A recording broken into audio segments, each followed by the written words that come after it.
दोस्तों, आज हम महात्मा बुद्ध के जीवन से जुड़े हुए सबसे बड़े रहस्य के बारे में जानेंगे। महात्मा बुद्ध के बारे में आपने कुछ कहानियाँ तो सुनी ही होंगी। उनके पिता के पास एक ज्योतिषी जाते हैं और उन्होंने एक भविष्यवाणी की थी कि आपका बच्चा बड़ा होकर के बहुत बड़ा संत बनेगा और भगवान के रूप में पूजा जाएगा। तो ये सब सुन करके उन्होंने उनसे उपाय पूछा कि इसका क्या उपाय है कि ये साधु या संत ना बनना पाए। कोई भी माता पिता हो यही चाहते हैं कि उनका बच्चा साधु संत ना बने। तो फिर वो ज्योतिषी उन्हें उपाय बताते हैं कि इसके सामने 3 लोगों को बिल्कुल भी मत आने देना। तो वो ज्योतिषी उन्हें उपाय बताते हैं कि इस बच्चे को कभी भी किसी प्रकार का कोई दुख नहीं होना चाहिए और इस बच्चे के सामने कभी भी कोई बूढ़ा व्यक्ति ना जाए और कभी भी कोई मृत व्यक्ति ना जाए और ये बच्चा कभी भी किसी बीमार व्यक्ति को ना देखे।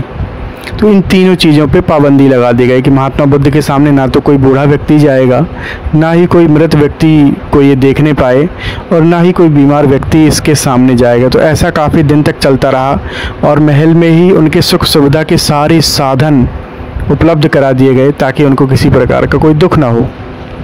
लेकिन एक दिन वो अपने सारथी को लेकर के राज्य के भ्रमण पर निकलते हैं। तब उन्हें एक बूढ़ा व्यक्ति, एक मृत व्यक्ति और एक बीमार व्यक्ति दिखाई देता है। तो एक बूढ़े व्यक्ति को देख करके वो अपने सारथी से पूछते हैं कि ये कौन है और ये इस प्रकार से लड़खड़ाते हुए क्यों चल रहे हैं।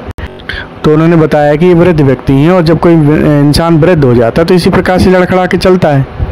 और जब उन्होंने बीमार व्यक्ति को देखा तो उन्होंने फिर सारथी से प्रश्न किया कि ये क्या है। तो बताते हैं कि एक बीमारी है और ये किसी भी मनुष्य को हो सकती है और जब मनुष्य बीमार हो जाता है तो इसी प्रकार से खांसने लगता है।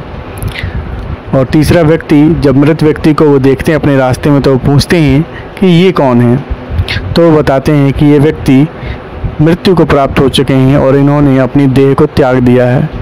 और इतना सुनते ही महात्मा बुद्ध के दिमाग में हलचल सी मच जाती है और वो अपने सारथी से ढेर सारे प्रश्न पूछते हैं।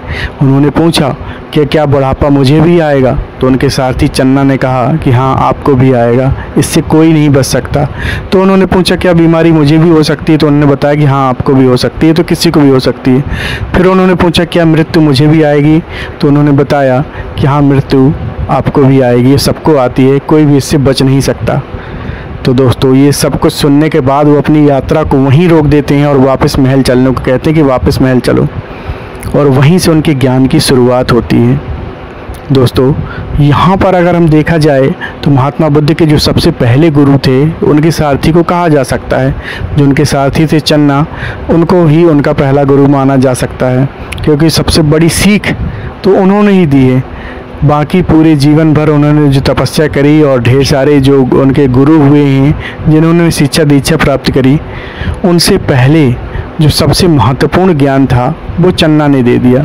तो आज हम बात करने वाले हैं चन्ना के द्वारा दिया गया इन तीनों ज्ञान के बारे में। वो जो तीनों ज्ञान दिए गए और जिन चीज़ों पे महात्मा बुद्ध को रोक लगी थी कि किसी वृद्ध व्यक्ति को ना देखने पाएँ, किसी बीमार व्यक्ति को ना देखने पाएँ, किसी मृत व्यक्ति को ना देखने पाएँ, इन तीन चीज़ों पर रोक लगी थी। और ये 3 चीज़ें जो उनके लिए रोकी गई थी, इन्हीं से उन्हें ज्ञान प्राप्त हुआ है।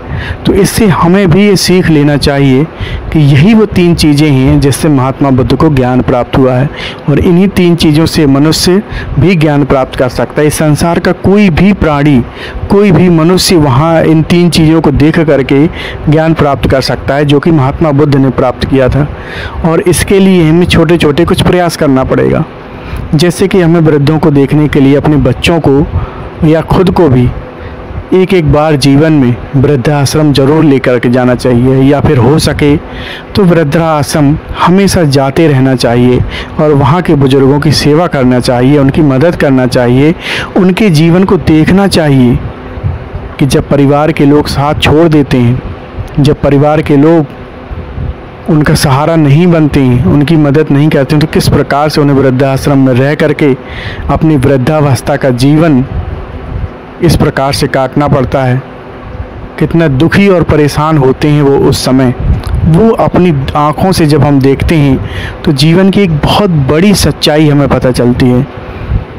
और एक इंसान को, खुद को और अपने बच्चों को अस्पताल ज़रूर लेकर के जाना चाहिए। अस्पताल में दिखाना चाहिए कि लोग किस प्रकार से अपने जीवन के लिए संघर्ष कर रहे हैं और किस प्रकार के लोगों को बीमारियां हो जाती हैं और उस बीमारी में इंसान कितना ज़्यादा परेशान हो जाता है और अपने जीवन भर कमाई हुई संपत्ति कभी पूरी तरीके से त्याग कर देता है उस बीमारी के लिए। वो सारी संपत्ति वो गंवा देता है एक बीमारी के पीछे। इसीलिए शरीर का ध्यान रखना बहुत ज़रूरी है, स्वास्थ्य के लिए कार्य करना बहुत ज़रूरी है। सर्वप्रथम हमें अपने स्वास्थ्य के लिए एक्सरसाइज और सही खाना खाना ज़रूरी होता है। तो ये सारी चीज़ें हमें वहाँ से सीखने को मिलती हैं। और तीसरी चीज़, जो मृत व्यक्ति को महात्मा बुद्ध ने देखा था, तो वो हमें ज़रूर देखना चाहिए, अपने बच्चों को दिखाना चाहिए। अगर अपने आसपास कोई मरघट हो तो वहाँ उनको घुमाना चाहिए। तो ये 3 सत्य होते हैं जीवन के, जिनसे महात्मा बुद्ध को ज्ञान प्राप्त हुआ। यही वास्तविक ज्ञान है। और इन्हीं 3 चीज़ों से हम मनुष्य भी, आजकल के जो मनुष्य हैं, आधुनिक समय के जो मनुष्य हैं, आज के करंट समय के 21वीं सदी का जो मनुष्य है, वो भी इन 3 चीज़ों को देख करके ज्ञान प्राप्त कर सकता है। और 3 चीज़ें हमने आपको बताई थी। वृद्ध व्यक्ति, उनके लिए आप वृद्धाश्रम जा सकते हो। बीमार व्यक्ति, उनको आप हॉस्पिटल में जा कर के देख सकते हो। और मृत व्यक्ति, उनके लिए आप मरघट में जा कर के देख सकते हो। तो ये 3 चीज़ें अगर आपने ध्यान से देख ली और इनको मन में बैठा लिया कि ये 3 चीज़ें हमें जीवन में आना ही आना है। इस संसार में कोई भी ऐसा मनुष्य नहीं है जिसको बुढ़ापा नहीं आएगा। सबको बुढ़ापा आना है और बुढ़ापा अपने समय का बिल्कुल पक्का होता है, वो ज़रूर आएगा। इसीलिए किसी भी वृद्ध व्यक्ति के साथ ऐसा व्यवहार ना करें कि आपको ही बुढ़ापे में वही व्यवहार सहना पड़े। तो दोस्तों, ये चीज़ें जो महात्मा बुद्ध को ज्ञान प्राप्त करवा सकती हैं, वो आपको भी करवा सकती हैं। और कभी भी किसी बीमार व्यक्ति का मजाक नहीं बनाना चाहिए, क्योंकि बीमारियां कभी भी और किसी को भी हो सकती हैं।